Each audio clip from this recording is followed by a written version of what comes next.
여러분 인사드리고 시작하겠습니다. 자, 여러분 안녕하십니까? 예. 자, 올해 시험 문제는 특별하게 어렵게 나올 것 같지는 않습니다. 예, 그래서 여러분들이 지금까지 뭐 객관식하고 기출문제 잘 정리하신 거, 예, 그걸로 간단하게 끝나실 수 있을 거예요. 자, 대신에 우리가 시험장에서 요즘에 어떤 특성들을 가지고 있냐면 테마별로 묶어서 시험 문제 나오는 경우들이 종종 있습니다. 그래서 우리가 지금까지 쭉 공부했던 게 진도별로 정리를 하셨다면 지금은 이제 테마별로 한번 정리해 보도록 할게요. 자, 여러분들하고 먼저 프린트물로 26페이지까지 테마별로 정리를 하시고 그 다음에 요약서 가져오셨으면 요약서에서 제가 요즘에 최근에 특히 강조되는 부분들이 있으니까 그런 부분 좀 집중해서 보시라고 체크를 또 해드릴게요. 예, 그렇게 해서 우리 수업을 마치도록 하겠습니다. 자, 여러분 이제 의사표시의 방법이죠. 자, 이쪽 부분을 한번 보시죠. 자, 여러분 우리가 의사표시를 할 때 의사표시라고 하는 것 자체가 바로 자기와 부작이 두 개로 나눠진다고 그랬죠. 그러니까 말을 하는 경우하고 안 하는 경우가 있는데, 자, 말을 하지 않는 경우가 부작입니다. 그럼 부작위는 의사표시에 들어간다고 그랬습니까? 안 들어간다고 그랬습니까? 원칙. 의사표시에 들어간다, 안 들어가죠. 예, 잘하셨어요.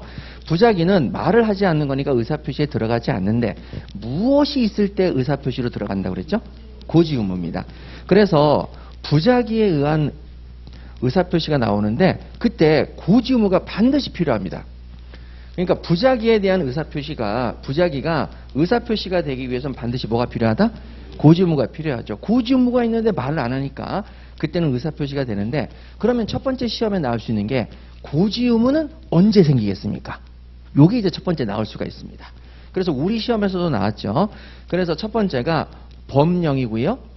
그 다음에 두 번째가 관습법상, 관습상, 그 다음에 조리상. 그래서 제가 여러분들하고 수업할 때 요 세 가지를 묶어서 뭐라고 말씀드렸냐면 민법 제1조의 법원이랑 똑같다. 거기서부터 고지의무가 나올 수가 있다. 그리고 하나 더 여러분 올해 잘 체크하셔야 될 것이 계약상입니다. 계약을 통해서도 고지의무가 생긴다 안 생긴다? 생깁니다. 서로 계약을 통해서 이런 건 꼭 고지해라 의무가 생기는데, 최근 시험 문제는 조리하고 계약상 요 두 가지가 시험에 나오고 있으니까 절대 놓쳐서는 안 되겠습니다. 예, 그래서 조리 부분에는 별표를 꼭 치셔서 조리로도 가능하구나. 예, 민법 제1조의 법원이랑 똑같구나. 이렇게 생각하시고 계약 하나 추가요. 이렇게 되는 거죠. 자, 그래서 여러분 부작위에 의한 고지의무가 있는데 그 고지의무는 민법 제1조의 법원인 법령, 관습법, 그 다음에 조리 이런 것에 의해서 인정될 수가 있고 계약에 의해서도 인정될 수가 있다. 그래서 여러분 문제를 보시니까 자, 부작위에 의한 기망행위는 고지의무는 법령의 규정뿐이고 계약상, 관습상, 조리상으로는 인정될 수가 없느냐? 당연히 틀렸죠. 이렇게 틀렸다라고 표시하시면 되시겠습니다. 자, 그러면 시험에 나올 수 있는 게 두 가지가 있죠. 고지의무가 있음에도 불구하고 고지의무를 이행하지 않아서 자, 의사표시처럼 되는 게 두 가지가 있습니다. 첫 번째는 뭡니까? 사기입니다. 자, 분명히 얘기를 해야 되는데 얘기를 안 해주니까 부작위에 의해서 아무 말도 안 했는데 사기가 된다 안 된다? 된다. 또 하나는 뭡니까? 대리권 수여입니다. 그래서 시험에 나올 수 있는 건 두 가지밖에 없다고 그랬죠. 대리권을 수여합니다. 그럼 대리권 수여 의사표시를 하면 좀 좋겠지만 대리권 수여의 의사표시를 하지 않습니다. 고지의무가 생겼는데. 그럼 이제 대리권 수여처럼 된다 안 된다? 된다. 이렇게 두 가지를 기억하시고요. 자, 그럼 이제 다음 가시죠. 자, 부작위에 의한 기망행위가 인정되느냐? 여러분, 자, 부작위에 의한 기망행위도 인정이 됩니까 안 됩니까? 되지요. 예, 무슨 의무가 있기 때문에? 고지의무가 있기 때문에 인정될 수가 있습니다. 여러분 정답은 요 밑에 표시해 놨으니까 보시면 되고요. 제가 요번에 작년까지 여기서 정답이 틀린 게 하나 나와가지고 제가 수업 중에 정정을 해드렸는데 최종 마무리 때 그런 게 나오면 진짜 미안하거든요. 그래가지고 검토에 검토를 했으니까 없습니다. 올해는. 자, 그 다음에 3번 보시죠. 신의 성실의 원칙상 여러분 자, 신의 측에 의해서도 고지의무가 생겼어요 안 생겼어요? 예, 그러니까 다 생겨요. 그러니까 조리가 이쪽으로 들어가면 돼요 거의. 자, 신의 성실의 원칙상 고지의무 있는 자가 고지의무가 생겼는데 진실을 숨깁니다. 여러분 진실을 숨겼으니까 말을 했겠습니까 안 했습니까? 안 했죠. 그러니까 기망행위에 해당하겠네요. 기망행위에 해당합니다. 오케이. 자, 4번 가시죠. 아파트 인근에 쓰레기 매립장이 건설 예정인 사실을 알고 있는 아파트 분양자입니다. 자, 아파트 분양자가 요러요러한 사실을 알고 있으니까 여러분 얘는 고지의무 생겼습니까 안 생겼습니까? 생겼죠. 알려줘야 될 고지의무가 생긴 사람이 그럼에도 불구하고 얘기를 했다 안 했다? 안 했다. 고지하지 않았습니다. 부작위를 한 거죠. 그러면 고지의무인 사람이 부작위했으니까 기망행위 된다 안 된다? 된다. 부작위에는 기망행위 되겠습니다. 자, 논리적이고 체계적으로 접근하시면 됩니다. 근데 여러분 시험장에서 이렇게 분석하시면 안 됩니다. 지금 최종 마무리니까 하는 거지. 이렇게 되면 대충 맞아 이렇게 빨리빨리 넘기시죠. 자, 그다음에 이제 5번 교환계약입니다. 여러분 교환계약의 경우에는 물물교환인데 서로 알려줘야 될 금액을 알려줘야 될 고지의무가 있다 없다? 없다. 고지의무가 없기 때문에 시가를 묵비했다. 자기다 부작이다. 부작이죠. 고지의무가 없으니까 부작위해도 의사표시 된다 안 된다? 안 되기 때문에 기망행위 성립하지 않습니다. 이렇게 보시는 거죠. 고지의무만 찾으시면 됩니다. 자, 다음으로 수권행위를 한번 보도록 하시죠. 자, 대리권입니다. 대리권의 수여 의사표시를 하면 좋겠지만 대리권 수여 의사표시를 하지 않습니다. 그랬는데 어떤 사람이 대리인의 외양을 가지고 행위하는 행위를 합니다. 대리인의 외양만 가지고 있으니까 대리권이 있습니까 없습니까? 없습니다. 대리권이 없는데 본인이 그 본인이 그거를 알았어요. 아니 뭐 저런 게 다 있어? 내 대리인도 아닌데 왜 대리인처럼 표시하고 다니지? 자, 내가 그 사실을 알았으면 이것을 바로잡아야 될 고지의무가 있습니까 없습니까? 있습니다. 그래서 고지의무가 발생했죠. 고지의무가 발생했는데도 불구하고 방임했습니다. 방임이니까 의사표시를 했습니까 안 했습니까? 안 했죠.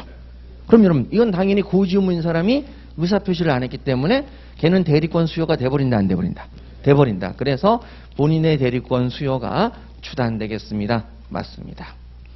자, 이것을 다른 말로 6글자로 줄여서 이런 사실상의 행태를 용인한다. 그냥 내버려둔다. 이걸 다른 말로 6글자로 사실상의 용태라고 그랬죠. 사실상의 용태에 의해서 대리권 수요가 추단된다 안 된다? 된다. 예, 이렇게 정리하시면 되겠습니다.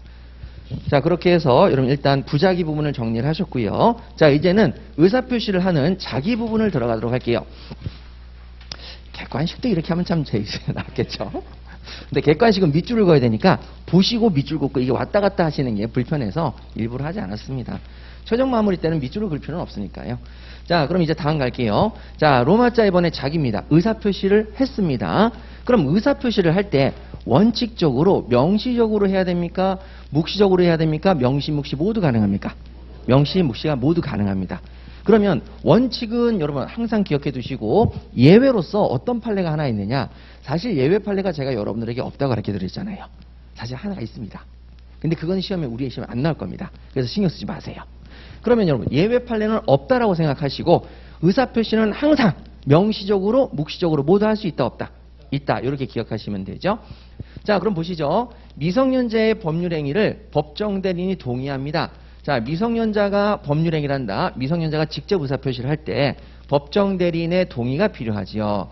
그때 동의는 꼭 명시적으로 해야 됩니까? 묵시적으로 할 수도 있습니까?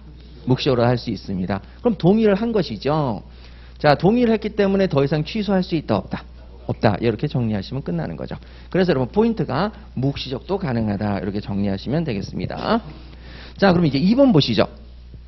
미성년자가 월소득 범위 내에서 신용구매 계약을 체결합니다. 그때 그 스스로 소득에 대해서 법정대리인의 묵시적 처분 허락이 있었느냐?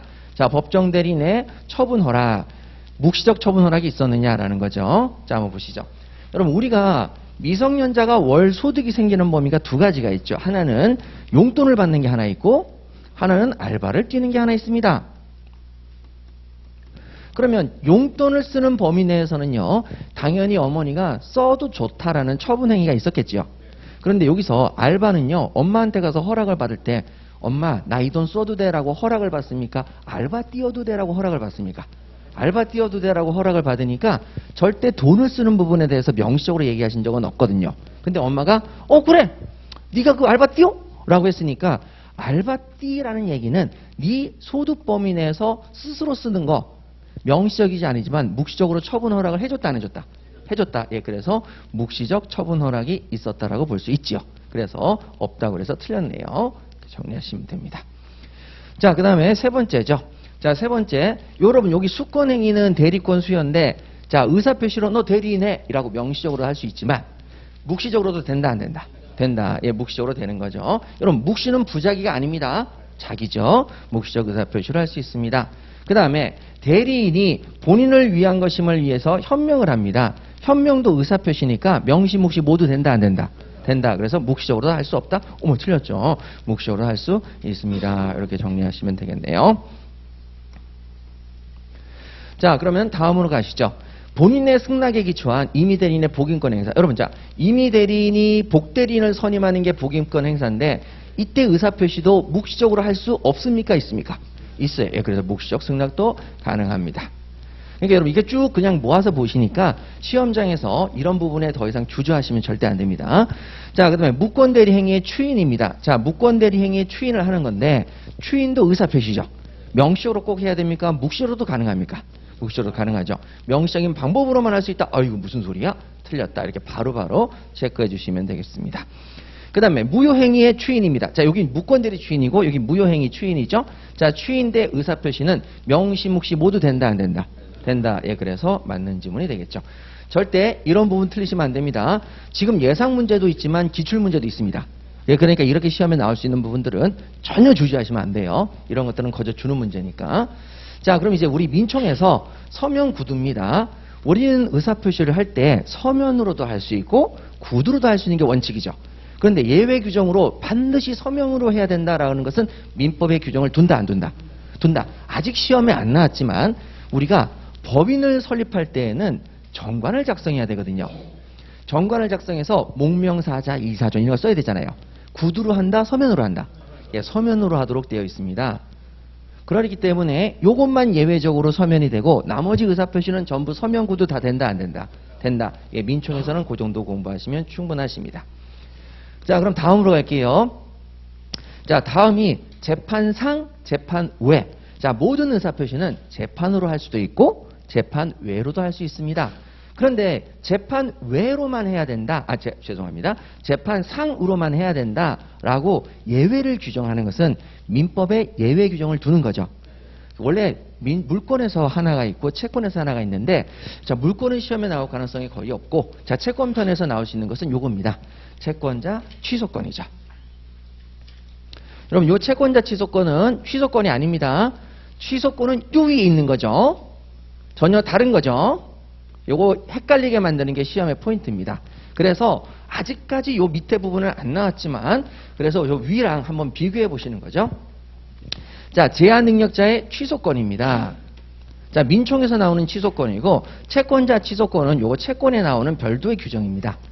근데, 자, 취소권은 당연히 재판상, 재판에 모두 된다, 안 된다? 됩니다. 그래서 재판 외에서도 의사표시하는 방법으로 행사할 수 없는 게 아니라 행사할 수 있죠. 재판에도 행사할 수가 있습니다. 그래서 없다가 틀렸네요. 그런데 자, 채권자 취소권을 갈게요. 민법에 예외 규정을 뒀습니다. 요건 제가 이제 자세한 설명을 뺄게요. 채권자 취소권은 반드시 재판상으로만 해야 됩니다. 그래서 법원에 소를 제기하는 방법으로만 행사한다. 예, 맞습니다. 법원에 소를 제기하는 방법으로만 행사합니다. 맞어요. 자, 그러면 여러분 우리 이렇게 기억하시자고 그랬죠. 채권자 취소권 빼고 나머지는 모두 재판상 재판에 모두 행사할 수가 있다. 예, 그렇게 기억하시면 끝납니다. 자, 그러면 이제 취소권도 채권자 취소권이 아니니까 재판상 재판에 모두 행사할 수 있고요. 자, 10번 가시도록 하죠. 토지 거래 구역 내에, 토지 허가 구역 내에 토지를 매매했습니다. 자, 그러면 양쪽 모두 쌍방 당사자는 허가를 협력해야 될 의무가 있는데, 여러분 이 의무는 채권자 취소권이 아니죠. 재판상 재판에 모두 행사할 수 있다, 없다? 있다. 그래서 협력 의무의 이행을 소구, 소송으로 청구할 수가 있다. 재판으로 청구할 수가 있게 되네요. 없다. 그래서 틀렸죠. 그러니까 여러분 머릿속에 우리가 시험장에서, 자, 요거는 아직 이 문제는 우리 시험에 나온 적이 없습니다. 그리고 나올 가능성이 있다라고 전 말씀드리지 않겠습니다. 그렇지만 왜 이걸 제가 공부하느냐? 채권자 취소권 빼고 나머지 모두 재판상 재판에 모두 행사할 수 있다. 이렇게 기억하시면 다 맞출 수 있으니까요. 네, 그렇게만 말씀드릴게요. 자, 이제 3페이지로 한번 넘어가셔서 사전사후 가도록 하겠습니다. 자, 모든 의사표시는 사후에만 해야 됩니까? 사전사후 모두 가능합니까? 사전사후 모두 가능하죠. 그래서 의사표시라는 것은 사전도 가능하고 사후도 가능합니다. 그러면 여기서 법원에서 허가를 내줍니다. 그러면 법원의 허가 말고 주무관청에서도 허가가 나올 수가 있죠. 그럼 이것도 의사표시입니까? 아닙니까? 의사표시죠. 자, 그럼 의사표시는 항상 사전사후 모두 행사된다, 안 된다? 된다. 일을 저지르고 나서 허가를 받아도 되고 저지르기 전에 허가를 받아도 됩니다. 그래서 기왕의 법률행위를 추인하는 방법, 이미 일 저질렀다 안 저질렀다? 저질렀다. 그럼 저지르고 나서 허가하는 방법이 된다 안 된다? 된다. 그래서 없다. 그래서 틀렸죠. 그렇지만 민법의 예외 규정으로서 이 두 가지, 사전에 안 되는 게 민총에서 딱 두 가지가 있다고 그랬죠. 요거 빼고 나머지는 전부 다 사전 사고 다 됩니다. 자, 사전에 안 되는 게 딱 두 가지입니다. 자, 우리 저번 시간에 어제였죠? 어제가 이제 마지막 종강이었는데, 자, 여기 한번 보시죠. 자, 현존하지 않는 장래 채권을 시효 진행이 개시되기 전, 자, 시효 이행이 개시되기 전, 자, 미리 승인하는 거, 미리 승인하는 거, 요게 소멸시효 중단의 승인이 되느냐라는 거죠. 여러분, 자, 미리 된다 안 된다? 안 돼요. 제가 좀 더 설명드릴게요. 자, 그 다음에 소멸시효 완성 후에 시효이익을 포기는, 후에는 포기하는 것이 허용되지만 시효 완성 전에 시효이익 포기는 허용이 된다, 허용되지 않는다? 허용되지 않죠. 뭐 너무 잘하시니까 할 게 없네. 자, 그래도 여러분 요걸 하나 설명드리도록 하겠습니다. 자, 여기서 우리가 이제 봐야 될 것이 구조만 하면 된다고 그랬고, 그 구조에 따라서 시험 문제가 올해 또 나왔다고 그랬죠. 자, 먼저 여기가 소멸시효의 기산점입니다. 기산점, 계산을 시작하는 점이죠. 그리고 요렇게 해서 1년에 소멸시효가 완성이 됐습니다. 요게 소멸시효 완성 시점이죠. 소멸시효 완성이 되는데, 자, 그때 채무자는 이익이 생깁니다. 그래서 여기를 시효 완성에 시효 완성에 이익이 생기죠. 소멸시효가 완성이 되면 채권자는 자신의 채권을 못 받게 되고 채무자는 채무를 안 갚아도 되니까 이익이 생기죠. 근데 시효 완성에 이익이 생기는데 그때 채무자가 돈을 갚을 필요가 없는데 여기에서 만약에 150만 원 일부를 변제했다. 그 다음에 소멸시효 완성된 다음에 150만 원의 일부를 변제했다.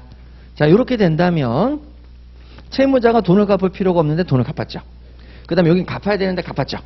예, 그래서 갚았다 그러면 이때는 소멸시효가 요때 150만 원 채무자가 갚으면 여긴 소멸시효가 뭐가 된다? 중단이 된다는 거죠. 그래서 소멸시효 중단 사유가 됩니다. 소멸시효 중단 사유에서 청압승 승인이 되겠습니다. 중단 사유로서 채무자의 승인, 채무의 승인이 되는 거죠. 여기에 해당하기 때문에 소멸시효 중단 사유가 됩니다. 소멸시효가 완성이 되고 난 다음에 150만 원 일부를 변제하면 그때는 여러분 이제 시효이익의 포기가 되는 거죠. 네, 그래서 시효이익의 포기입니다. 그러면 여러분 요때는 시효이익 포기고요. 그러면 채무자가 자신이 더 이상 돈을 안 갚아도 되는 시효이익을 스스로 포기한 거죠. 그러면 자, 우리 시험에서 자, 여기서 이제 나왔던 게 이런 아주 재미있는 관점을 시험으로 낸 거죠. 자, 소멸시효가 기산되기 전에 바로 이거죠.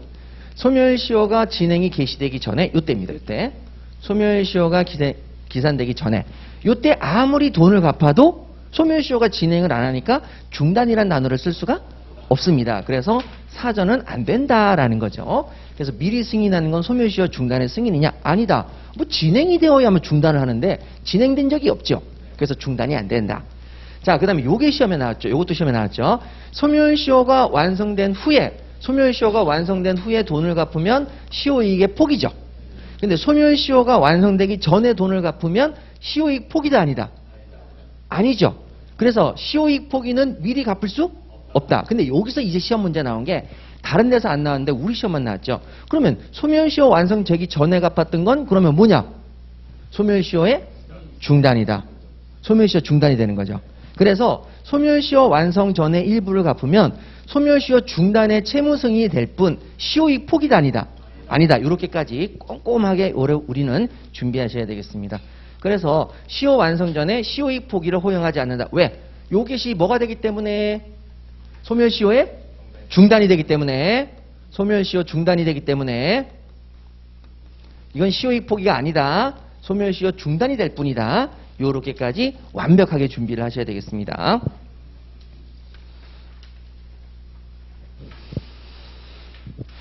여러분 진도별로 보다가 이렇게 좀 전체적으로 보면 훨씬 시험장에서 자신감이 많이 생기십니다. 자, 그럼 다음으로 한번 넘어가 보도록 할게요. 자, 4페이지 의사표시의 효력 가시죠. 자, 의사표시 효력은 항상 의사표시자는 자신의 의사표시 내용이 어떤 뜻인지 충분히 인식해야 된다, 안 해야 된다? 인식해야 되고 알아야 됩니다. 그래서 의사표시가 효력이 발생하려면 의사표시 내용을 알고 해야 됩니다. 모르고 하면 의사 무능력자가 돼서 효력이 안 생겨요. 그래서 알고서 해야 된다. 그런데 여러분, 의사표시는 알고 해야 되지만 법률의 규정은 알고 할 필요가 있습니까? 없습니까? 없습니다. 법률의 규정에서 시키는 대로만 하면 효력이 생기는 거지 알고 할 필요가 없어요. 그래서 법률의 규정은 알고 할 필요가 없습니다. 여러분 꼭 기억해 두세요. 알고 할 필요가 없어요. 의사표시는 내가 의사표시를 하니까 그 내용을 충분히 알고 인식하고 나서 해야지만 의사 능력자가 되지만 법률의 규정은 내가 알 필요가 없습니다. 일만 저지르고 나면 거기에 해당되고만 되면 무조건 효력이 생기는 거죠. 자, 그래서 여러분 나올 수 있는 시험 문제가 1번서부터 5번까지인데 여기 5번 옆에다가 여러분 추인입니까? 법정 추인입니까? 법률의 규정에 의한 추인이죠. 이건 의사표시다 아니다? 아니죠. 그럼 알고 해야 됩니까? 몰라도 됩니까? 몰라도 됩니다. 자, 그러면 여러분 우리 5번 정도만 주의하시고 자, 첫 번째 1번부터 볼게요. 취소할 수 있는 법률행위의 추인. 자, 추인이죠. 추인 의사표시다 아니다? 의사표시니까 모르고 해야 된다, 알고 해야 된다. 알고서 해야지만 됩니다. 자, 무건대리의 추인이죠. 이것도 의사표시니까 모르고 해야 된다, 알고 해야 된다. 알고. 여러분 계속 우리 시험에 나오고 있습니다. 18년 행정, 22년 행정. 너무 간단한데 계속 나오고 있죠. 자, 3번. 무효인 법률행위의 당사자가 무효임을 알고 추인합니까? 모르고 추인해야 됩니까? 알고. 그래야만 새로운 법률행위로 보는 것이고, 소멸시효 이익을 포기합니다. 자, 포기도 의사표시니까 소멸시효 완성사실을 알아야 된다, 몰라야 된다? 알아야 된다. 이렇게 간단하게 정리하시면 되죠. 하지만 실수를 하기 굉장히 쉬운 게 법정 추인입니다. 법정 추인의 경우에는 알아야 된다? 몰라도 됩니다. 법정 추인은 법률의 규정에 의한 것이기 때문에 내가 알든 모르든 그 행위만 하면 그 효력이 생겨버리는 거죠. 그래서 알아야 된다. X 꼭 기억해 주세요. 시험장에서 진짜 한 끗 차이로 요거 잘못 보시면 틀리실 수 있습니다. 좀 주의하시고요. 자, 그 다음에 여러분 의사표시의 효력 부분을 좀 보도록 하죠. 자, 의사표시는 언제 효력이 생기는 게 원칙이다. 도달주의다, 발신주의다. 도달주의. 그래서 의사표시를 했습니다. 청약의 의사표시를 했으면 도달한 때 효력이 생기지요. 자, 그럼 도달이란 뜻은 내용을 인지해야 됩니까? 안 해도 됩니다. 내가 직접 그 의사표시를 수령해야 됩니까? 아닙니다. 그래서 택배를 여러분 생각하시라고 그랬죠. 도착, 택배가 도착됐습니다. 그러면 여러분 내가 직접 받아야 됩니까? 그럴 필요 없습니다. 내가 그 택배 내용물을 꼭 알아야 됩니까? 알 필요 없습니다. 알 수 있는 상태, 수령할 수 있는 상태만 되면 되는 거죠. 그래서 여러분 도달을 도착이라고 생각하시고 택배를 생각하시면 절대 틀리실 일이 없죠. 자, 그럼 다음으로 갈게요. 자, 여기서는요. 갑은 자신이 보낸 등기 우편인데 자, 자신이 보낸 의사표시를 도달하기 전에 철회할 수 있느냐라는 거죠. 자신의 의사표시는 효력이 발생하기 전에는 의사표시를 뭐 할 수 있다? 철회할 수가 있죠. 그러면 도달했어요? 도달하기 전이에요? 전이면 철회할 수 있다? 없다? 있다. 그런데 시험 문제에서 이렇게 야비하게 낸다고 그랬죠? 요지하기 전에. 여러분 요지라는 뜻은 알 필요가 있는 거죠. 그러니까 개봉을 했다는 얘기죠. 내용을 충분히 인식했다. 그러면 요지하기 전에는 철회할 수 있어요? 없어요? 그죠? 도달했죠? 내용을 알기 전에는 철회할 수가? 내용을 알기 전에지만 이미 도달했기 때문에 도달한 후니까 철회할 수가 없어요. 예, 그런 부분 틀리시면 절대 안 됩니다. 요지하기 전에는 철회할 수가 없다. 왜? 도달했으니까. 도달했으니까 알겠죠, 이제. 도달 후라는 말을 숨기는 거죠. 그런데 도달하기 전이다 그러면 의사표시가 효력이 생기기 전이죠. 그럴 땐 철회할 수 있다, 없다? 있다. 자, 우리 객관식에서 다 하셨던 건데 그래도 한번 또 추가적으로 정리하십시다. 이게 똑같은 내용을 책에서 보는 것과 또 이렇게 보는 게 또 다르거든요, 느낌이. 그래서 이렇게 한 번만 더 보시고 잘하셨어요, 그래도 되게. 자, 그럼 그 다음 갈게요. 도달한 후에는 이제 철회할 수가 있어요, 없어요? 없어요. 그래서 표의자는 그의 의사표시가 상대방에게 도달했습니다. 그러면 여러분 여기 또 숨겼죠. 이행의 착수 전. 여러분 철회할 수 있어요, 없어요? 없어요. 도달했기 때문에 처리할 수 없습니다. 여기도 이렇게 숨겼죠. 여기 밑에 9번 있네요. 역시. 자, 의사표시가 도달했어요. 도달한 후에는 요지하기 전에 처리할 수 있어요? 없어요? 없어요. 도달했기 때문에 처리 못하죠. 도달했으니까 처리 못하죠. 아셨죠? 자, 그래서 여러분 여기서 의사표시를 요거를 빼버리는 거죠. 요걸 빼면 어떻게 되겠습니까? 의사표시에 대해 이렇게 시험 문제 지금 나온 게 있어요. 의사표시에 대해 표의자의 상대방이 이를 요지하기 전이라도 표의자는 이를 처리하지 못한다. 도달이란 말이 없죠. 하지만 도달을 찾아내야 된다, 안 찾아내야 된다? 찾아내셔야 되겠습니다. 네, 되셨어요. 이행의 착수는 그렇게 좀 내기가 좀 쉽진 않아요. 근데 요거는 이제 낼 수가 있으니까 요것만 좀 잘 주의하시기 바랍니다. 자, 이제 5페이지 한번 가보시죠. 5페이지. 자, 의사표시의 능력과 의사수령 능력입니다. 자, 의사표시 능력과 의사수령 능력. 자, 이쪽 부분은 저랑 같이 한번 여기 정리할게요. 자, 여기 부분에 법률행위 유효 무효입니다. 자, 법률행위 유효 무효. 자, 여기 부분을 저랑 같이 이제 보실 건데요. 자, 여기서 여러분 여기 제한 능력자가 나옵니다. 제한 능력자. 여기 제한 능력자가 보이시죠? 제한 능력자. 제한 능력자가 의사표시를 했습니다. 근데 여러분 제한 능력자는 의사표시를 혼자 할 수 있습니까? 혼자 못합니까? 혼자 못하죠. 그래서 저 제한 능력자를 잠깐 말씀드리자면, 자, 예시로 미성년자를 들겠습니다. 미성년자가 의사표시를 할 때, 자, 의사표시를 직접 할 때, 그때는 혼자 할 수 있다, 동의하에서 해야 된다. 동의하에서 해야 되기 때문에 의사표시를 아예 못하는 건 아니고 동의하에서 해야 되기 때문에 제한 능력자라고 부르는 거죠. 그래서 법정 대리인의 동의가 필요합니다. 그런데 동의 없이 의사표시를 했다. 그러면 여러분, 자, 미성년자는 동의하에서 의사표시를 해야 되죠. 그럼 의사표시를 수령할 때에도 어떻게 해야 됩니까? 동의하에 의사표시를 수령해야 됩니다. 됐죠? 그런데 만약에 동의 없이 미성년자가 의사표시를 했다. 그러면 그 의사표시 효력은 일단 유효로 놓는다? 일단 무효다? 일단 유효죠. 일단 유효로 놓습니다. 일단 유효로 놓는데, 자, 그럼 일단 유효로 놨으면 끝났습니까? 아닌 거죠. 거기서부터 이 계약이 뭘로 바뀌어야 된다? 확정적 유효나 이 계약이 뭘로 바뀌어야 된다? 확정적 무효로 바뀌어야 되죠. 그러니까 유동적 유효 상태에서 미성년자가 동의 없이 직접 계약을 체결했는데 유동적 유효 상태에서 확정적 유효로 넘어가려면 그때는 뭘 얻으면 되겠습니까? 추인. 그리고 미성년자가 그 계약이 확정적 무효로 넘어가려면 뭐를 하면 되겠습니까? 취소. 그래서 미성년자가 부모님의 동의 없이 근로계약을 체결했다. 또는 오토바이 사는 계약을 체결했다. 그러면 그 계약은 일단 뭔데? 유효인데. 일단 유효인데 그때 부모님이 타고 다녀. 그래 알바해. 라고 해주는 게 뭐다? 주인. 안 갖다 줘? 공부나 해. 그럼 그게 뭐다? 취소. 이렇게 하면 그 근로계약이 오토바이 계약이 확정적 무효로 바뀌는 거죠. 자, 그러면 여기서 미성년자에게 유리한 것은 추인이다, 취소다? 추인으로 가면 안 된다고 그랬죠? 오토바이가 생기니까 좋다? 그렇게 하면 안 된다고 그랬죠? 이런 경제적인 관점으로 가시면 안 되고 법적인 관점으로 가셔야 됩니다. 추인을 해서 확정적 유효가 되었다. 그러면 뭐가 생긴다? 채무를 부담하게 돼 있어요. 채무 부담은 여러분 절대 좋다, 안 좋다? 안 좋아요. 그래서 미성년자에게 유리한 것은 계약 자체를 없애서 채무를 없애는 게 포인트입니다. 그러면 미성년자에게 유리한 것은 계약의 취소다, 추인이다? 취소. 미성년자에게 유리하니까 미성년자가 유리한 의사표시는 동의하에 해야 된다? 그냥 할 수 있다? 그냥 할 수 있죠. 지한테 유리한 의사표시는 동의를 거쳐서 받아야 된다? 그냥 받을 수 있다? 그냥 받을 수 있죠. 그래서 여러분 지한테 유리한 의사표시는 직접 합니다. 이게 유리한 부분이죠. 네, 꼭 기억하시고. 자, 그러면 여기 나와 있는 내용이 거기 나와 있는 내용이죠. 자, 한번 볼게요. 자,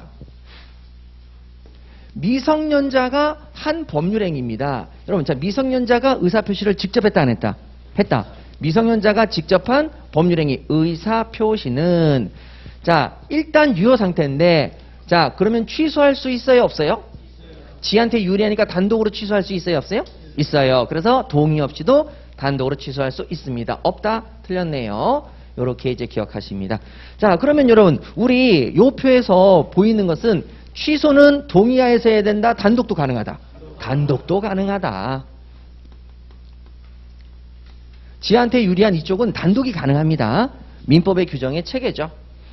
자, 그러면 다음으로 가셔가지고, 자, 이제 볼게요. 그러면 다음으로 보셔야 될 것이, 제한 능력자는 원래 의사표시를 수령할 수 있습니까? 없습니까? 없죠. 그래서 제한 능력자는 원칙적으로는 의사표시를 직접 할 수도 없지만, 의사표시를 직접 수령할 수도 없어요. 그래서 수령 무능력자입니다. 맞네요.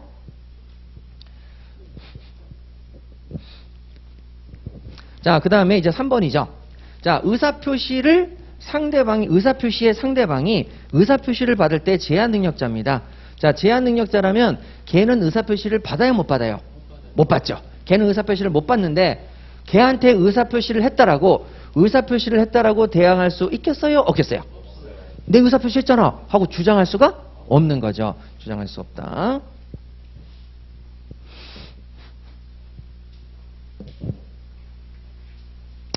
자, 이제 또 갈게요. 아니, 왜냐면 이게 차근차근 여러분들 정리하실 수 있는 시간, 여기 좀 쉽진 않거든요.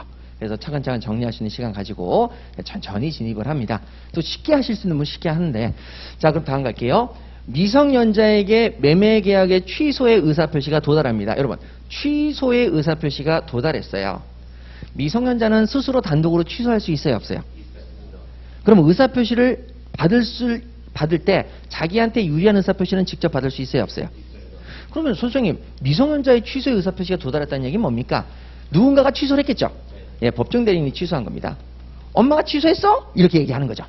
예, 법정 대리인이 취소를 하고 그 취소의 의사표시가 미성년자 귀에 들어간 겁니다. 엄마가 취소했어? 이렇게 된 거죠. 자, 그러면 여러분, 이때 취소의 의사표시는 자, 굉장히 자신에게 유리한 거예요, 불리한 거예요? 유리한 거니까 이거는 동의하에서 받아야 돼요, 직접 받을 수 있어요? 직접 받을 수 있어요. 그래서 의사표시 도달을 내가 취소했잖아 하고 도달을 주장할 수 없어요, 주장할 수 있어요? 최근에 나온 최신 기출문제입니다. 꼭 기억해 주시기 바랍니다. 네? 그러니까 여러분, 우리가 공부했던 내용의 체계가 그냥 그대로 정리만 잘하시면 되는 거예요. 그러니까 취소는 의사표시를 단독으로 할 수도 있고 단독으로 수령할 수도 있죠. 근데 지한테 유리하니까. 근데 지한테 유리하지 않으면 동의하에서 해야 되고 의사표시를 수령할 때도 동의하에서 해야 되고. 자, 그 다음에 이제 5번. 그래서 여러분 약간 시간 텀을 둔 거고요. 자, 4번 정리하시고.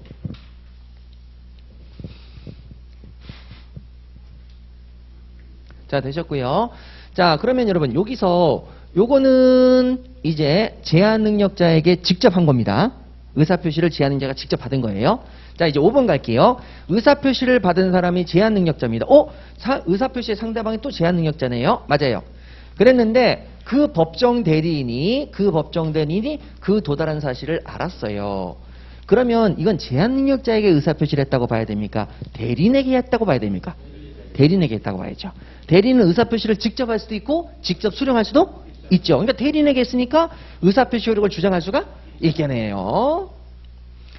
자, 그 다음에 이제 6번입니다. 행위 능력을 갖춘 미성년자. 여러분, 어떤 경우에 행위 능력을 갖추죠? 두 가지가 있습니다. 영업 허가에 관련돼서는 영업 허가 부분은 행위 능력을 갖추죠. 혼인을 하게 되면 민법의 전 범위에서 성년처럼 돼버리죠. 예, 그러니까 행위 능력을 갖췄다, 영업 허가를 받았다. 또는 혼인 신고했다, 혼인했다. 자, 그런 미성년자는 이제 더 이상 미성년자로 본다, 성년자로 봐버린다. 성년자로 봐버리니까 혼자서 의사표시 직접 할 수 있다, 없다? 있다. 그래서 의사표시 수령 능력이 인정이 돼요, 안 돼요? 인정되지요. 자, 헷갈리지 마시고. 자, 그럼 다음 갈게요. 자, 그럼 다음으로 여기 7번하고 8번입니다. 자, 7번, 8번. 저랑 같이 여기를 보시죠. 미성년자가 동의 없이 계약을 체결합니다. 자, 미성년자가 동의 없이 계약을 체결하는 것은 그때는 이제 유동적 유효고 지한테 유리한 무효로 만드는 것은 혼자 단독으로 취소가 가능하다고 했죠. 근데 미성년자만 이 계약을 무효로 만들 수 있습니까? 상대방도 무효로 만들 수 있습니까? 상대방도 무효로 만들 수가 있죠. 상대방이 이 계약을 나 안 할래더라 하고 무효로 만들 수가 있습니다. 그러면 계약일 때는 상대방이 나 이 계약 안 할래라고 하는 의사표시를 우린 뭐라고 부른다? 철회. 단독행위일 때 상대방이 나 너랑 안 할래라고 얘기하는 걸 우리는 뭐라고 부른다? 거절. 예, 이렇게 차이가 있죠. 그러면 여러분 이것도 미성년자에게 유리합니까? 불리합니까? 유리하니까 단독으로 의사표시를 수령할 수가 있습니까? 없습니까? 있습니다. 단독으로 의사표시를 수령할 수가 있죠. 계약이 확정적 무효가 되는 건 미성년자에게 유리하니까 스스로 의사표시할 수도 있고 스스로 의사표시를 수령할 수도 있습니다. 자, 그래서 여기 두 가지는 미성년자에게 유리하다 아니하다? 유리하다. 자, 꼭 좀 기억해 주셔야 되죠. 자, 그럼 여기 관련돼서 우리 문제 좀 풀어보도록 하겠습니다. 자, 7번 가도록 할게요. 7번 문제 보시면 제한 능력자와 계약을 맺은 선의의 상대방은 자, 누구랑 제한 능력자랑 뭐를 맺었다? 계약을 맺었어요. 계약을 맺은 사람은 철회할 수 있다 없다? 있다. 철회할 수 있는데 언제까지 철회한다 항상? 추인이 있을 때까지. 자, 그러면 여러분 여기 내용을 다시 볼게요. 자, 철회나 거절 행사할 수 있다. 언제가 있을 때까지? 추인이 해서 확정적 유효가 되기 전까지. 추인이 있기 전까지. 확정적 유효가 되기 전까지 뭐 할 수 있다? 철회나 거절의 의사표시를 하면 됩니다. 자, 그 내용이죠. 자, 그럼 이제 다시 돌아가셔서 자, 여기 나와 있는 계약이니까 철회할 수 있는데 추인하기 전까지 할 수 있습니다. 자, 그럼 중요한 포인트. 이 철회는 제한 능력자에게 유리하다 안 유리하다? 유리하니까 제한 능력자를 상대로 의사표시를 할 수 있다 없다? 있습니다. 제한 능력자를 상대로 미성년자를 상대로 의사표시를 할 수가 있게 되겠네요. 자, 그럼 8번이죠. 상대방이 거절의 의사표시를 합니다. 거절일 때는 여러분 그때는 단독행위다 계약이다? 단독행위죠. 근데 지금 그런 얘기는 없네요. 자, 그런데 여기 보세요. 제한 능력자를 상대로 할 수 있다 없다? 제한 능력 상대로 의사표시를 할 수가 있습니다. 유리하니까. 예, 그래서 이건 절대적으로 바뀌지 않는 공식이죠. 그래서 여러분들에게 제가 항상 말씀드리는 것은 요거를 여러분 잘 기억하자는 게 아니라 요거요. 미성년자에게 유리한 행위는 단독으로 할 수가 있고 미성년자에게 유리한 행위는 단독으로 수령할 수도 있다. 꼭 좀 기억해 주시기 바랍니다. 자, 이렇게 해서 기억하시고요. 자, 그 다음에 혹시 몰라서 하나만 더 설명드리자면 미성년자가 의사표시를 직접 동의하에서 하고 직접 하려면 동의하에서 해야 되는데 아이고 다 가버렸네요. 자, 다시 쓸게요. 사실 뒤로 누르는 걸 잘 몰라서 겁이 나가지고 다 지워줄까봐 동의하에서 해야 되는데 자, 미성년자가 의사표시를 받을 때에도 직접 어떤 하에서 받아라? 동의하에서 받아야 됩니다. 그런데 미성년자가 성년자가 되면 법정 대리인이 없어지죠. 법정 대리인이 없어지니까 동의 얻을 필요가 없죠. 꼭 기억하세요. 영업허가는 모든 범위 내에서 성년자가 되는 건 아닙니다. 영업에 관해서. 혼인을 하게 되면 전 범위에 대해서 이 사법 관계에 대해서는 전부 다 성년자가 돼버리죠. 이렇게 기억해 주시면 되겠습니다. 자, 그럼 이제 5페이지까지 거기 8번까지 정리가 되셨고요. 자, 그 밑으로 또 내려갈게요. 자, 여기 보시면은요, 양쪽 당사자의 의사표시의 효력, 요것만 또 따로 모아봤습니다. 양쪽 당사자의 의사표시의 효력. 여러분, 한쪽만 의사표시했다, 양쪽이 모두 의사표시했다. 양쪽이 모두 의사표시를 합니다. 자, 그러면 여러분 1번, 2번, 3번인데 자, 1번 보시죠. 계약 당시에 자, 계약입니다. 상대방입니다. 자, 그럼 상대방이 자, 계약 당시에 상대방은 뭘 할 수 있습니까? 철회할 수 있죠. 언제까지? 추인이 있을 때까지. 추인이 있을 때까지 철회할 수가 있게 됩니다. 그러면 여러분 이때 기억하셔야 될 것이 제한 능력자 측에서 먼저 추인을 하면 상대방 측에서 철회할 수가 있습니까? 없습니까? 없죠. 그걸 보시는 게 양쪽 당사자의 의사표시 효력입니다. 자, 그러면 여기도 다시 한번 올게요. 여러분 좀 왔다 갔다 해서 죄송한데 여러분들이 지금 공부했던 내용들을 최종적으로 정리하는 시점이라 제가 좀 왔다 갔다 하겠습니다. 자, 그럼 여기 보세요. 제한 능력자 측에서 먼저 추인을 하면 기존 계약이 뭘로 바뀝니까? 확정적 유효로 바뀌죠. 그러면 상대방이 자, 파란색으로 할게요. 자, 상대방이 철회를 할 수 있겠습니까? 계약을 제한 능력자 측에서 추인을 해버려서 확정적 유효가 됐으면 더 이상 유동적 유효가 아니죠. 상대방이 철회할 수 있다 없다? 없다. 자, 그럼 단독행위일 때 제한능력자 측에서 추인을 먼저 해버리면 상대방 측에서 거절할 수 있다, 없다? 없다. 그럼 반대로 이쪽에서 추인하기 전에 이쪽에서 먼저 상대방 측에서 처리나 거절을 해버리면 이제 제한능력자 측에서 추인할 수 있어요, 없어요?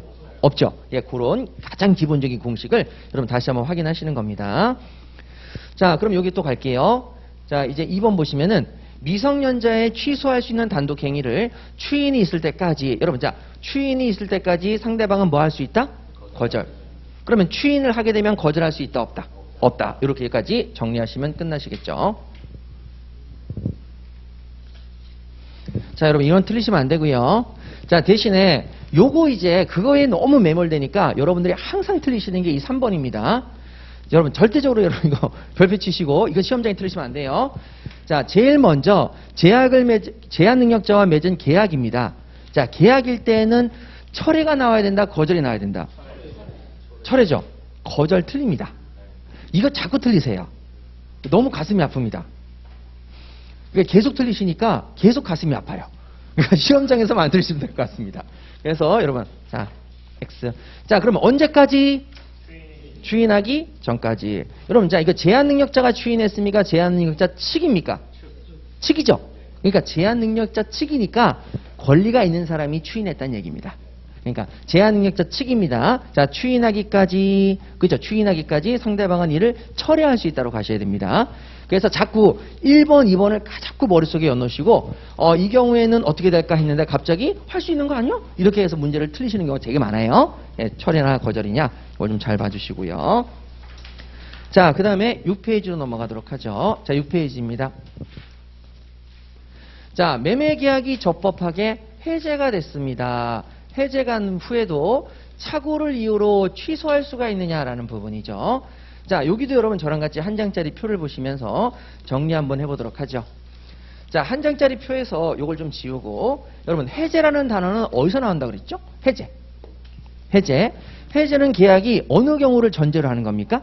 유동적 유효입니까? 확정적 유효입니까? 또 까먹었죠? 계속 까먹죠? 괜찮아요. 자, 시험장까지 갈 겁니다. 이번에 외우시면. 계약을 해제한다는 얘기는 그 계약이 유동적 유효일 땐 해제라는 단어가 안 나와요. 그러면 계약을 뭐 한다고요? 취소한다까지는 나와요. 자, 그래서 취소한다. 제한능력자 측에서는 이 유동적 유효를 취소해서 무효로 만든다. 무효로 만들 때 취소한다라고 해요.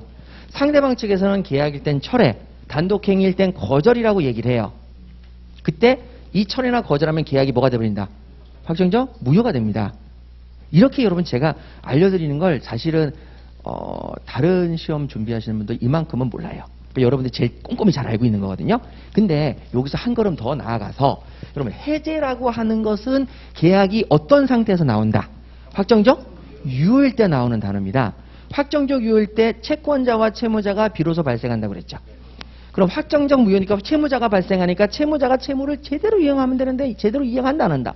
안 한다. 그래서 채무불이행이 여기서 나오는 거죠. 그럼 채무불이행이라는 건 계약이 확정적 유효일 때 채무자가 이행을 해야 되는데 이행을 제대로 안 하는 거죠. 그럼 채무를 불이행했을 때 채권자 입장에서 아이씨 뭐 이런 게 다 있어. 계약을 해제한다. 이렇게 얘기가 나오는 거죠. 그러면 계약의 해제라는 단어는 계약의 전제가 뭐가 돼야 된다? 확정적 유효가 돼야 됩니다. 확정적 유효가 되는 거죠, 전제가. 확정적 유효일 때 나올 수 있는 단어가 뭐다? 해제. 지금 이 반응이 전 시간에 가르쳐 드렸을 때, 이제 2시간 지나서 다시 얘기하니까, 오, 이렇게 똑같은 반응인 거죠. 자꾸 까먹는 거죠. 근데 여러분, 이게 체계가 절대 쉽지 않습니다. 그러면 계약을 해제한다는 건 확정적 유효죠? 확정적 유효가 안 된 상태에서 계약을 해제한다는 건 말이 됩니까? 안 됩니까? 안 되는 거죠. 자, 그러면 계약이 해제됐을 때 확정적 유효일 때 해제가 된다는 얘기를 합니다. 자, 그러면 계약이 해제가 되면 그때는 확정이 돼버렸죠. 확정이 돼버렸으면 자, 이것을 해제하면 그때부터 무효가 된다. 소급해서 무효가 된다. 요거죠. 자, 그래서 여러분 여기 부분에 대해서 제가 이제 추가로 설명을 드릴게요. 자, 여기서 소급해서 무효가 되느냐 그때부터 무효가 되느냐 굉장히 중요한 부분이고 여기에 대해서 학설 대립도 있습니다. 근데 자, 우리가 여러분들이 또 질문이 나올까 봐 전 질문을 너무 싫어하거든요, 게시판에. 그래서 얘기합니다. 자, 확정적 무효가 됐을 때 추인을 하면 요거죠. 추인하면 효력이 생긴다 그랬어요? 안 생긴다 그랬어요? 안 생겨요. 왜? 확정이 됐으니까 더 이상 움직인다 안 움직인다? 안 움직인다. 그럼 움직인다 안 움직인다? 안 움직인다. 뭐 때문에? 확정. 그럼 얘도 움직인다 안 움직인다? 안 움직여야 돼요. 안 움직여야 돼요. 확정이 됐으니까. 그래서 이 조문이 굉장히 이상하게 생긴 게 아니라 아주 논리적으로 잘 써져 있다 그랬죠. 추인을 하면 효력이 생긴다 안 생긴다? 안 생긴다. 확정됐으니까 넌 더 이상 안 움직여. 계속 무효야. 그런데 알면서 추인하면 장래를 향해서 무슨 법률행위로 본다?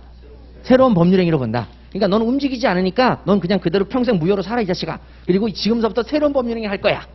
소급한다 소급하지 않는다? 소급하지 않아요. 그래서 이게 소급하지 않는다가 시험에 나오는 거죠.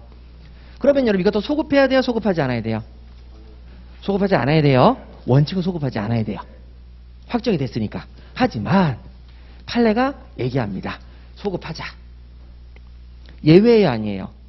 엄청난 예외예요. 이것 때문에 학설 대립이 있는 거예요. 그래서 자 그러면 소급을 하자라고 했으니까 그 이유에 대해서는요 뭐 여러 가지 보호기능 제3자 보호기능도 있고 있으니까 민법 조문을 그대로 보면 소급이다. 왜 그러냐면 사실 이것 때문에 그래요. 해제권만 있어요? 해지권도 있어요? 해지는 소급이에요? 장래예요? 그럼 해제는 소급이겠어요? 안 하겠어요? 소급이야 이렇게 그냥 가는 거예요. 해지가 있는 이유 때문에 해제는 소급이야 이렇게 얘기해서 그래서 소급이야 이렇게 얘기를 한 거죠. 원래는 소급하면 안 되는데. 근데 어쨌든 소급을 하기로 인정을 했어요? 그럼 소급해서 인정을 했으면 애초부터 계약이 있었어요? 없었어요? 없었어요. 그럼 애초부터 계약이 없었으니까 무효죠? 취소할 수 있어요? 없어요? 없죠. 없죠. 취소할 수가 없는 게 포인트예요. 그런데 자 그러면 소급하니까 애초부터 소급해서 계약이 무효가 된 거죠. 자 점프 해가지고 이렇게 넘어가요. 소급이 되죠? 그럼 계약이 무효죠? 취소할 수 있어요? 없어요? 없어요. 이렇게 가는 게 포인트예요. 근데 자 제가 여러분들에게 이런 말씀을 드린 적이 있습니다. 자 계약을 해지하면 선의약이 불문하고 항상 선의자도 어떻게 돌려줘라? 받은 이익을 돌려주죠. 이자도 돌려주죠. 손해배상도 돌려주죠. 근데 취소를 하게 되면 선의자는 뭐만 돌려줘요? 해제를 하면 선의자는 뭐도 돌려줘요? 받은 이익까지 다 돌려주죠. 그 다음에 손해배상까지 다 해주죠. 그러면 여러분 이때 얘가 해제를 하면 얘가 선의예요? 그럼 얘는 받은 이익 돌려줘야 돼요? 현존이익만 돌려줘야 돼요? 얘가 해제를 했어요. 그럼 받은 이익 돌려줘요? 현존이익 돌려줘요? 받은 이익 돌려줍니다. 그런데 만약에 얘가 취소를 했어요. 얘가 취소를 했어요. 그럼 얘가 선이니까 얘는 어디만 돌려주면 돼요? 현존이익만 돌려주면 돼요. 차이가 커요 안 커요? 그래서 예외적으로 이 판례를 인정해 줍니다. 인정할 실익이 크다 안 크다? 크다. 그래서 인정해 준 판례입니다. 그래서 시험에 계속 나옵니다. 아셨죠? 그러면 여러분 저는 여러분들하고 늘 말씀드려요. 과정을 공부할 필요는 없다. 왜 시험에 나오는지만 충분히 알려드리겠다. 대신에 결과만 기억하자 안 하자? 결과만 기억하자. 자 그런 내용이 되겠습니다. 그러면 결과만 기억하니까 여러분 분명히 해제를 했어. 해제를 했으니까 소급해서 무효가 돼. 아니 무효가 됐는데 어떻게 취소를 하니? 그렇지. 소급해서 무효가 됐으니까 취소를 못해야 되겠죠. 하지만 실익이 크다 안 크다? 크다. 그래서 해제 후 차고 취소 된다 안 된다? 된다. 이렇게 꼭 좀 기억해 주십시오. 그래서 시험이 엄청 냅니다. 교수님들이 내는 그 이유를 말씀드리는 거지 여러분들이 그것까지 알아야 된다는 건 아니지요. 자 그럼 다음으로 여러분 이제 무권대리 부분 들어가겠습니다. 자 무권대리 경우에도 의사표시를 누가 먼저 하느냐가 중요하겠죠. 자 그러면 저랑 같이 여기 한번 볼게요. 자 이것도 이제 좀 지우고 여러분 결론만 기억하시지 과정을 기억하시고 공부를 하시면 안 됩니다. 그러면 제가 여러분들에게 설명드릴 의미가 없어지죠. 자 여기 볼게요. 자 무권대리 행위가 벌어졌습니다. 무권대리 행위가 벌어지면 그 대리권 없는 대리인이 계약을 체결했을 때 일단 유효다, 일단 무효다. 일단 무효죠. 그래서 유동적 무효라고 부릅니다. 그럼 유동적 무효, 일단 무효니까 그 계약을 뭐로 만들 수도 있고 확정적 유효로 만들 수도 있고 그 계약을 뭐로 만들 수도 있고 확정적 무효로 만들 수도 있죠. 확정적 유효로 만드는 걸 우리 뭐라고 합니까? 추인이라고 합니다. 여기 추인하고 여기 추인이 같은 추인이 절대 아니라고 그랬죠. 네, 나중에 또 추인만 따로 별도로 정리하실 겁니다.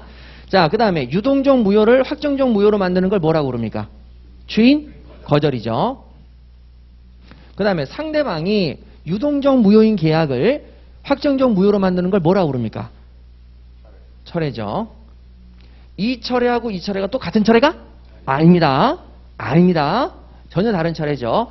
하나는 유동적 유효인 철회고 하나는 유동적 무효의 철회입니다. 자, 그러면 여기서 이 상대방이 철회를 하고 싶습니다. 철회를 하고 싶으면 얘가 먼저 추인을 해버리면 얘는 철회할 수 있겠습니까? 없겠습니까? 없죠. 철회할 수가 없습니다. 그러면 여기도 마찬가지로 추인하면 상대방이 철회나 거절을 못했죠. 그럼 여기도 추인하게 되면 상대방이 철회를 못하는 거죠. 똑같다 안 똑같다? 똑같죠. 그런데 여기서 이제 문제가 되는 게, 자, 그러면 무권 대리 행위에 대해서 추인을 하든 철회를 하든 그런 문제인데, 자, 갑이라는 사람이 본인이고 을이라고 하는 사람이 무권 대리인이고 병이 상대방입니다. 자, 병은 철회를 하고 싶어요. 그랬는데 이쪽에서 먼저 추인을 했어요. 자, 1번 갑이 추인을 먼저 했다. 그러면 2번 병은 철회할 수가 있어요, 없어요? 없어요. 그렇죠? 그러니까 이건 시험에 나올 게 없어요. 그럼 추인이 있을 때까지만 뭘 할 수 있다? 철회할 수 있다. 이렇게 나오는데, 자, 여기서 어떻게 시험 문제를 내냐면 갑이 병한테 안 하고 무권 대리인 을에게 추인을 했다. 그러면 병한테 그 의사표시가 도달했어요, 안 했어요? 안 했죠. 그랬을 때 얘는 철회할 수 있느냐라는 거죠. 그러면 병이 몰랐을 때 하고 알았을 때를 나눠서 병이 몰랐으면 의사표시가 병에게 도달했다, 안 했다?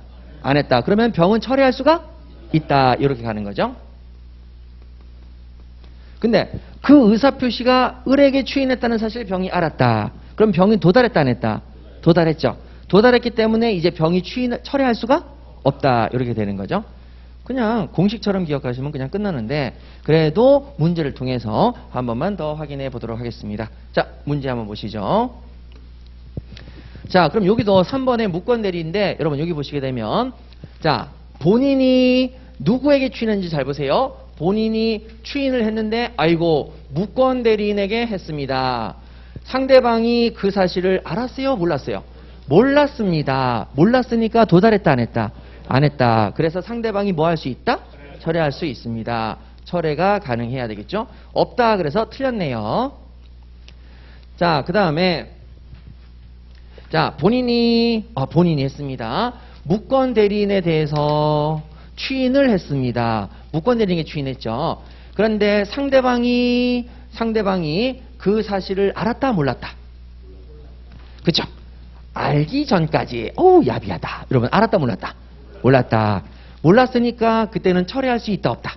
있다. 철회할 수가 있죠.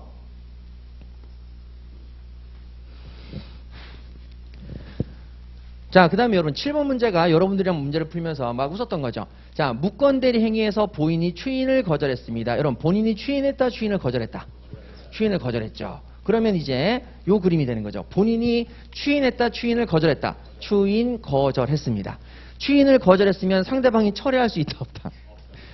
무효가 되는데 뭘 철회해요? 자, 그래서 좀 이상한 문제를 위한 문제라고 말씀을 드렸었죠. 그래서 추인을 거절했는데, 자, 상대방은 철회권을 행사할 수 있다? 못합니다. 그래서 X 이렇게 정리하시면 되겠네요. 자, 다음으로 여러분 네 번째, 한쪽 당사자의 의사표시 효력입니다. 한쪽 당사자가 의사표시를 할게요. 자, 한쪽 당사자의 의사표시도 또 여기 와서 또 보도록 하겠습니다. 죄송해요. 왔다 갔다 해서. 근데 종합적으로 정리를 하는 거라서 좀 양해를 좀 부탁드립니다. 자, 그럼 여기 한번 볼게요. 한쪽 당사자의 의사표시입니다. 그러면 여러분 이제 상대방을 빼자고요. 상대방을 빼자고요. 그러면 여기서 제한 능력자의 행위에 대해서 법정 대리인이 추인을 해버립니다. 추인을 하는 순간 다시 취소할 수 있어요, 없어요? 없어요. 이건 한쪽 당사자의 얘기죠. 법정 대리인이 추인하는 순간 취소할 수가 없겠네요. 그쵸? 둘 중에 하나만 선택해야 되니까. 자, 그래서 거기 나와 있는 한쪽 당사자의 의사표시로 보세요. 자, 1번. 제목에 뭐라고 되어 있냐면 유동적 유효의 추인과 취소죠. 유동적 유효의 추인과 취소. 유동적 유효의 일단 유효의 추인과 취소 되겠습니다. 자, 거기 보시면 취소할 수 있는 법률 행위를 추인한 후에는, 자, 뭐라고요? 추인한 후. 자, 추인한 후. 자, 추인을 했죠? 추인을 한 후니까 스스로 다시 취소할 수가 없다. 취소하지 못한다. 맞는 지문. 이렇게 가시는 거죠. 자, 그럼 이제 우측을 한번 보세요. 유동적 무효입니다. 자, 유동적 무효를 잠깐 보시면은 무권대리 행위는 유동적 무효죠. 그런데 만약에 이 사람이 본인이 추인을 거절했어요. 본인이 추인을 거절했다. 그럼 추인을 거절했으면 다시 추인할 수 있어요? 없어요? 없어요. 이거 추인할 수 없겠죠. 혼자서 결정하는 거죠. 그래서 자, 거기 관련돼서 문제를 한번 보도록 할게요. 본인이 무권대리 행위 추인을 거절합니다. 어이구, 추인을 거절한 후에 그때 확정적 무효가 됐는데 다시 추인한다는 건 있을 수 있다? 없다? 없다. 그래서 없습니다. 자, 그러면 다음으로 가도록 하죠. 자, 이제 혼자서 또 어떻게 하는지 잘 보세요. 자, 여기 있는, 자, 제가 여러분들에게 말씀드렸을 땐 그땐 강박이었죠. 자, 강박, 돈을 뜯기는 행위가 뭐다? 강박이죠. 그러면 돈을 강박에 의해서 맞는 것이 두려워서 돈을 줘버렸다. 그러면 강박에 의해서 증여계약이 체결된 거죠. 이 증여계약은 일단 뭐다? 유효입니다. 일단 유효인데 이 상태에서 애가 얘기하는 거죠. 그거 돌려주시면 안 돼요? 라고 얘기했어요. 돌려주라고 얘기했습니다. 돌려주라는 얘기가 뭐다? 취소다. 돌려주세요 라고 얘기하는 게 취소가 되죠. 취소하게 되면 자, 강박 상태에서 증여계약은 일단 유효였는데 취소하게 되는 순간 그 계약은 뭘로 바뀐다? 확정적 무효로 바뀌는 거죠. 그럼 무효가 바뀌었는데 파출소에서 걔네들을 다 잡아들여서 걔네들한테 그래, 그 돈이 너희 할머니 약값이냐? 그래, 그 돈은 너한테 줄게. 너가 줘. 이렇게 얘기하는 것이 뭐다? 확정적 무효의 추인. 여기가 되겠죠? 확정적 무효의 추인이죠?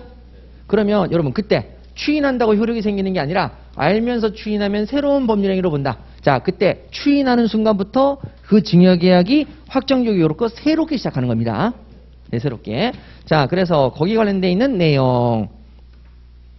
자, 여기 3번이죠. 법률행위의 취소로 자, 이제 일단 뭐 했다? 취소. 돌려줘! 라고 얘기를 했어요. 그래서 확정적 무효가 되었다. 그 법률행위는 무효행위의 추인으로서 추인 가능하다, 불가능하다? 가능하다.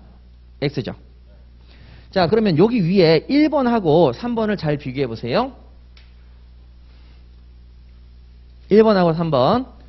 자, 취소를 여기 보시면은 얘는 추인 후에 취소했다고 그랬죠. 그럼 반대로 취소한 후에 추인한다, 추인하지 못한다. 추인한다, 추인하지 못한다. 할 수 있어요, 없어요? 자, 한 번 더 물어보면 또 이제 막 흔들리기 시작하는 거죠. 자, 취소한 후에 추인한다, 추인하지 못한다. 취소한 후에 무효행위 추인된다, 안 된다? 다시, 취소한 후에 추인할 수 있다, 추인하지 못한다. 이제 반반 이제 갈리는 거죠. 자, 그래서 여러분, 시험 문제에서 이게 나왔을 때 이걸 꼭 맞춰주셔야 됩니다. 먼저 교수님들이 약속을 했어요. 자, 그 약속부터 저랑 같이 볼게요. 이게 좀 높은 단계에서 나온다면 이렇게 나올 수도 있습니다. 그러면 어떻게 했는지 보세요. 일단 교수님들이 약속을 한 것은 바로 요겁니다. 야, 지금 여기지? 아니, 여러분들한테 반말한 거 아닙니다. 교수님이 저한테 한 거예요. 야, 여기지? 예. 그럼 봐봐. 자, 취소한 후에는 추인할 수 있어, 없어? 없죠. 그렇죠? 추인한 후에는 취소할 수 있어, 없어? 없죠. 그러면 여기서 용어를 쓸 때 약속을 했어요. 추인이라는 단어가 한 군데서만 나옵니까? 지금 세 군데서 나옵니까? 그렇죠. 여기 추인, 여기 추인, 여기 추인, 세 군데서 나오죠. 그러니까 약속을 하기로 어떻게 약속을 했냐면 요 행위를 얘기할 때, 요 행위를 얘기할 때는 이걸 뭐라고 부르자? 추인. 이 행위를 얘기할 때 요걸 뭐라고 부른다? 추인. 요 행위를 얘기할 때 이건 뭐라고 부른다? 추인. 아니, 너무 당연한 거 아닙니까? 아닌 거예요. 자, 그럼 이제 얘기를 해요. 이 행위를 얘기할 때 얘는 추인이라고 부르기로 했죠. 그러면 이 행위를 얘기하다가 일로 넘어갔어요. 그러면 그냥 추인이라고 불러야 돼요? 무효행위에 추인이라고 별도로 수식어로 꼭 붙여야 돼요. 수식어로 꼭 붙입니다. 그러니까 여기서도 마찬가지로 추인 거절 행위를 했으면 추인할 수 있느냐? 못하죠. 여기 행위를 얘기할 때에는 그 추인은 여기만을 말합니다. 만약에 일로 내려면 또 무효행위 추인이라고 별도로 수식어를 또 붙여야 돼요. 약속을 한 거예요. 그러면 지금 그 문장을 가지고 얘기를 하는 거죠. 자, 교수님이 생각하십니다. 자, 취소할 수 있잖아? 취소했어. 그러면 취소했는데 그 상태에서 추인이 되니? 라고 물었죠. 앞에 수식어가 없죠. 이건 무효행위 추인입니까? 유동적 유효의 추인입니까? 그렇죠. 유동적 유효의 추인이니까 취소한 후에는 추인하지 못한다. 맞는 지문입니까? 틀린 지문입니까? 맞는 지문입니다. 맞는 지문입니다. 취소를 했기 때문에 더 이상 뭐를 못한다? 추인을 못하는 거죠. 그런데 취소가 되고 난 다음에 무효행위 추인은 된다 안 된다? 앞에 무효행위라고 수식어가 붙었죠. 추인원을 얘기하는 게 아니죠. 이거 추인은 된다 안 된다? 된다. 이렇게 해서 철저히 구별하셔야 됩니다. 이거 교수님께 약속이에요. 약속. 그래서 거기에 해당 사항 얘기할 땐 고추인만 얘기합니다. 그러면 여러분 여기도 보세요. 여기도 지금 약속을 했죠. 무권대리 행위를 얘기하고 있죠. 그러면 무권대리 추인이라고 합니까? 그냥 추인이라고 합니까? 무권대리 행위에 대해서 그냥 추인이라고 하죠. 무권대리 추인이라는 말을 별도로 안 쓰죠. 무권대리인에 대해서 뭐 한다 그냥? 추인한다라고 돼 있죠. 그러니까 이거는 무권대리를 얘기하는 거니까 거기에서 추인을 부를 때는 그냥 추인.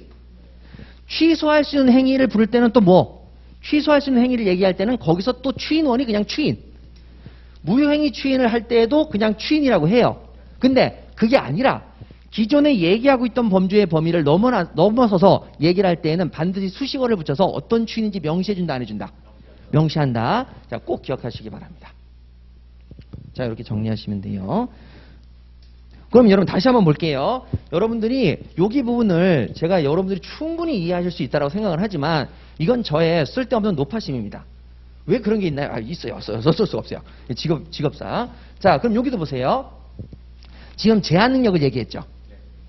제한 능력을 얘기했는데 철회를 할 수 있다라고 얘기를 했는데 그때 추인이 별도의 수식어가 붙어요. 그냥 추인이라고 불러요. 예, 그냥 추인이라고 부르죠. 그러니까 제한 능력 얘기할 때는 그 추인을 썼을 때 제한 능력 추인이구나. 이렇게 그냥 가시면 되고. 자, 그 다음에 무권대리가 나오면은 무권대리의 경우에도 무권대리에서 추인 그러면 그냥 추인과 철회. 자, 여기도 철회라고 쓰고, 아이고. 자, 여기도 철회라고 쓰고, 그 다음에 여기도 뭐라고 써요? 추인이라고만 쓰죠. 그러니까 그 범위를 얘기할 땐 별도의 수식어가 안 붙는 거예요. 그런데, 자, 여기 법률 행위가 취소가 됐죠. 그럼 취소가 됐으면 더 이상 추인을 못 하죠. 그때 만약에 추인을 쓴다면 이렇게 써요. 추인 못하지만. 그런데 자, 무효가 됐기 때문에 별도의 수식어 무효행위의 추인은 된다 안 된다? 된다. 이런 식으로 별도로 수식어를 붙여요. 그러면 이 추인하고 이 추인이 같은 추인이에요? 아닌 거죠. 범위를 벗어날 땐 수식어를 꼭 붙이게 되어 있습니다. 자, 그렇게 해서 추인할 수가 없다. 아니, 추인할 수 있게 되는 거죠. 그래서 X 이렇게 정리하시는 것까지 완벽하게 한번 정리하십시다. 제가 여러분들에게 이렇게 말씀드릴 수 있는 건 여러분들이 공부가 좀 잘 돼 있기 때문에 가능한 거죠. 자, 그럼 여러분 우리가 굉장히 어렵고 까탈스러운 부분이죠. 다시 한번 총 정리하셨으니까 보시도록 하고 그때 여러분들 항상 정리하실 때 조금 혼란스럽거나 정리가 안 된다 그러면 이 표를 절대적으로 잘 이용해 주시기 바랍니다. 잠깐 쉬었다가 계속하도록 하겠습니다.